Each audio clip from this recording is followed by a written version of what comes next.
नेपाल सिंह ऊपर का खींच के और श्री गोपाल अंजानी, जिन्होंने रिकॉर्ड वोटों से विजय प्राप्त करके एक कीर्तिमान रचा है। ऐसे लोकप्रिय विधायक श्री हमारे रामवीर सिंह जी, कर दीजिए, जिला सहकारी बैंक के चेयरमैन विजय भान जी, महानगर के प्रभारी मोहन सर बोल रहे हैं, लाइक कर दीजिए। वीर सिंह जी, हमारे पूर्व सांसद जी, जल्दी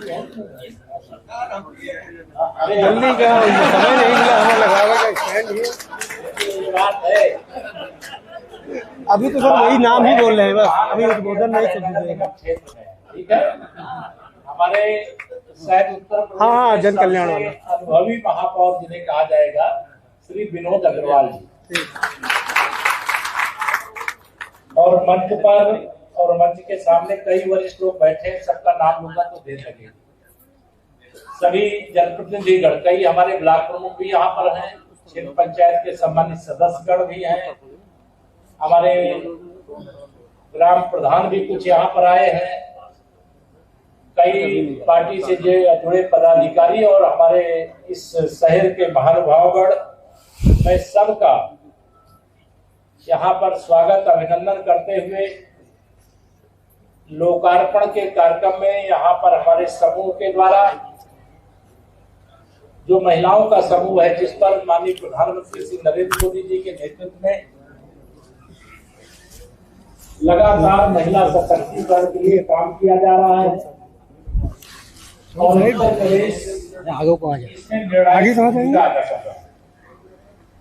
हम लोगों का यही प्रयास है कि उत्तर प्रदेश के अंदर निकलना है समूह से 3 करोड़ दीदियों को जोड़ा जाए और 1 करोड़ दीदियों को लखपति दीदी बनाया जाए, और उस दिशा में हम लोग काम भी कर रहे हैं और जल्दी ही उसका रिजल्ट भी दिखाई देगा। आप सभी जानते हैं, माननीय प्रधानमंत्री श्री नरेंद्र मोदी जी के नेतृत्व में देश में सरकार चलाते हुए 12 वर्ष तो पूरे ही हुए, लेकिन एक निर्वाचित प्रधानमंत्री के रूप में जिन्होंने लगातार 12 वर्ष का कार्यकाल पूरा किया, सबसे अधिक समय तक प्रधानमंत्री रहे, और अभी आगे लंबे समय तक देश का नेतृत्व करने वाले हैं। 12 वर्ष का कार्यकाल बहुत बड़ा कार्यकाल होता है, लेकिन 12 वर्ष में देश को 120 साल से भी ज्यादा आगे ले जाने का काम करने वाले, गरीबों के जीवन को खुशहाल बनाने के लिए काम करने वाले, भारत को आर्थिक महाशक्ति माने $5 ट्रिलियन की इकोनॉमी बनाने की दिशा में, दुनिया की 5 बड़ी अर्थव्यवस्थाओं में एक अर्थव्यवस्था भारत की आवाज बनकर के खड़ी हुई है, उस दिशा में कीर्तिमान स्थापित करने वाले, सामरिक दृष्टि से आज विश्व की निर्णायक महाशक्ति भारत बन चुका है। इस दिशा में एक ऐसा स्थान भारत को दिलाने वाले, और यह देश आप सब जानते हैं, आजादी प्राप्ति के बाद अनेक संकटों का सामना किया, आतंकवादियों के हमले भी बर्दाश्त किए, नक्सलवाद, उग्रवाद, अलगाववाद यह एक सामान्य बात देश के अंदर हो गई थी। आज जब मैं आपके बीच में यहां खड़ा हूं तो यह गर्वपूर्वक कह सकता हूं कि अगर भारत में माननीय श्री नरेंद्र मोदी जी के नेतृत्व में सरकार बनने के बाद कोई आतंकवादी हमला हुआ तो गोली का जवाब गोला से देने वाला भारत बनकर के खड़ा है। आतंकवादी हमले का जवाब सर्जिकल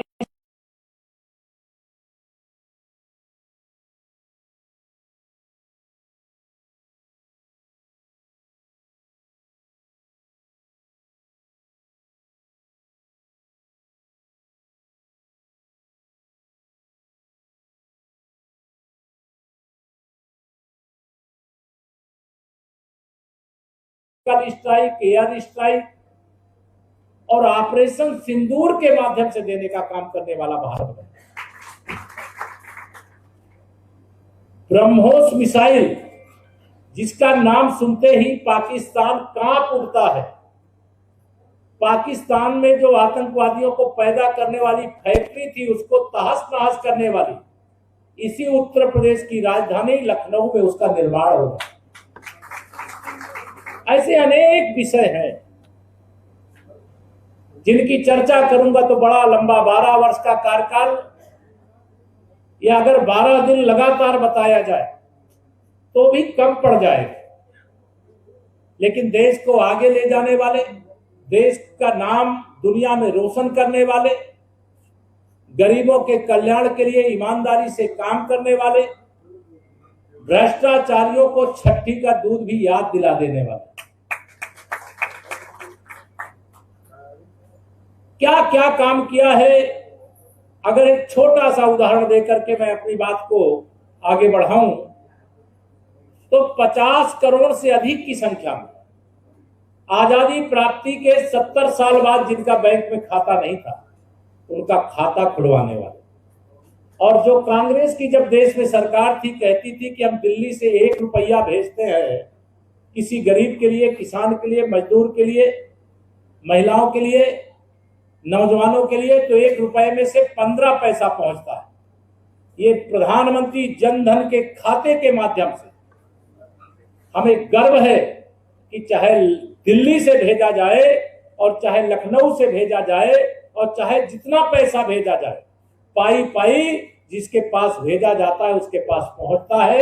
ये माननीय प्रधानमंत्री श्री नरेंद्र मोदी जी के नेतृत्व में भारत ने एक ऐसा डंका बजाया है कि अब लीकेज बंद करने का काम, भ्रष्टाचारियों पर कार्रवाई करने का काम हुआ। जांच एजेंसियों की कार्रवाई में बड़े बड़े घोटालों का खुलासा हुआ। जिन लोगों ने देश और देश के लोगों को लूटा था, उनसे वसूलने का काम और फिर से उनकी भलाई में लगाने का काम, या कोई और नहीं, जिन्हें आप लगातार 12 वर्ष से प्रधानमंत्री के पद पर पहुंचाने का काम किए हैं, जिन्होंने प्रधान सेवक के रूप में एक एक पल देश की सेवा में, देशवासियों की सेवा में समर्पित किया, ये उनके नेतृत्व में संभव है। नगर क्षेत्र हो चाहे ग्रामीण क्षेत्र, प्रधानमंत्री गरीब कल्याण अन्न योजना का फ्री का राशन मिल रहा है कि नहीं? आयुष्मान भारत का भी मैं प्रतीकात्मक यहाँ पे कार्ड 55 करोड़ से अधिक का बन गया, लेकिन 70 वर्ष की आयु जिन्होंने पूरी कर लिया, उनकी आय सीमा कुछ भी हो, सबको 5 लाख रुपए तक के इलाज कराने का कार्ड अलग से बनाने का काम हमारी सरकार कर रही है। किसानों के खाते में सीधे सम्मान निधि भेजने का काम दिल्ली से या देश के किसी हिस्से से स्वयं माननीय प्रधानमंत्री जी के द्वारा किया जा रहा है।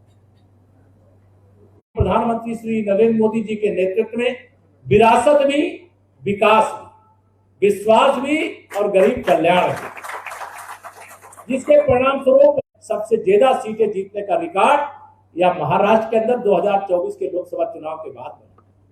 दिल्ली प्रदेश, बहुत नाटकीय व्यक्ति अरविंद केजरीवाल यहां मुख्यमंत्री थे, 27 साल बाद वहां भी हमारी सरकार बनी। बिहार विधानसभा चुनाव, जहां यूपी के पूर्व मुख्यमंत्री श्री अखिलेश यादव जी का कोई कैंडिडेट नहीं था, प्रचार करने गए थे, भाजपा को हराने गए थे, लेकिन मुंह की खाना पड़ा उनको, और वहां भारतीय जनता पार्टी गठबंधन की रिकॉर्ड जीत हुई। 243 में 202 सीटें जीतने में सफलता मिली, और अभी लेटेस्ट पश्चिम बंगाल में कमल खिले। 208 सीटें 294 में, यह बहुत बड़ी उपलब्धि है।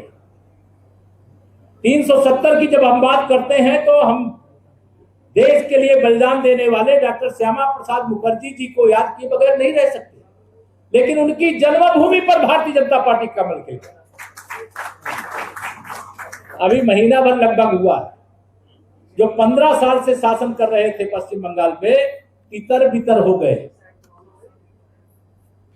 जब किस विचारधारा नहीं होती है, कोई लक्ष्य कोई सामने नहीं होता है, नेतृत्व कोई विश्वसनीय नहीं होता है, तो उनका यही हश्र होता है जो टीएमसी का हो रहा।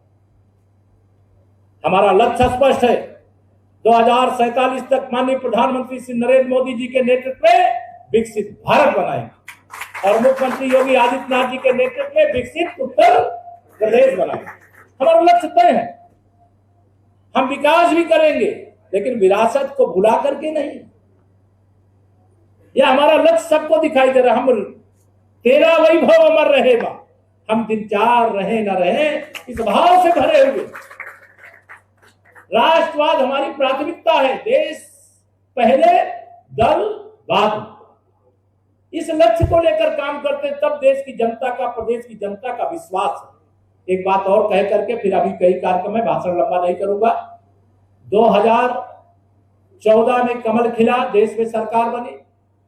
2017 में कमल खिला, प्रदेश में सरकार बनी। 2019 में कमल खिला, फिर देश में सरकार बनी। 2022 में कमल खिला, फिर प्रदेश में सरकार बनी। और 2024 में भी कमल खिला। अंतर रहेगा, ये तो लोकतंत्र है, जनता का जो आदेश है शीश झुकाकर स्वीकार करते। लेकिन हमें विश्वास है 2027 में सपा, बसपा, कांग्रेस तीनों एक साथ लड़े, और चाहे अलग अलग लड़े। 2017 की जो विजय हमें मिली थी 325 सीटों की, उस रिकॉर्ड को तोड़ करके और बड़ी विजय प्राप्त करेंगे। इस विश्वास के साथ मैं ब्लॉक परिषद के इस उद्घाटन के अवसर पर बहुत बहुत ब्लॉक प्रमुख जी और आपके सभी क्षेत्र पंचायत सदस्यों को, सभी यहाँ जो हमारे पत्रकार मित्र भी आए हैं उन सबको, सभी जो अधिकारीगण उन सबको बढ़िया बनाया है। इसको बढ़िया चलाइए, इसका उपयोग करिए। अभी आने वाले समय में बहुत कुछ करना। विकसित भारत के लिए ये शुरुआत है, ये समापन नहीं है, ये झांकी है, पिक्चर बाकी। बहुत बहुत धन्यवाद।